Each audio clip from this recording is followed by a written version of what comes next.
Oh, hi, Luisa.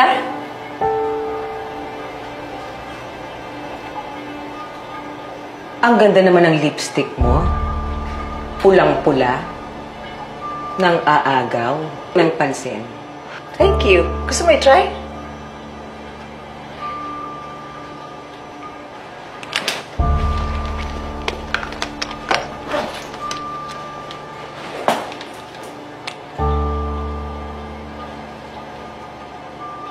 Oh, I love the shade.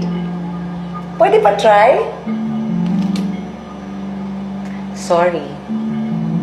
Pero hindi ako nag-share ng personal kong gamit. Lalo na at favorite ko pa. At kaisa-isa lang to. Oh. Okay. Baka kasi kapag pinahiram ko sa'yo, magustuhan mo. Tapos, mamihasa ka na. Tapos, angkinin mo. Luisa, I have a lot of lipsticks. Hindi ko kailangan ng sayo. Hindi kailangan.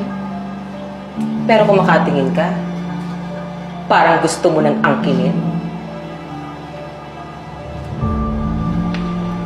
Lipstick pa rin ba ang pinag-uusapan natin? Ikaw na rin ang nagsabi na marami kang lipstick. Kaya pag lipstick ng iba, huwag mo nang pakialaman. Dahil ako, isa lang ang lipstick ko. At gagawin ko ang lahat para hindi mawala ang lipstick ko yun. Threat ba ako sa'yo, Luisa? Mukha ba akong threatened? Sekretarya ka lang. Asawa ako. Malaki ang diferensya. Really? Taga-asikaso ka lang ng papeles na naman. May papeles kaming pinirmahan ni Fernando.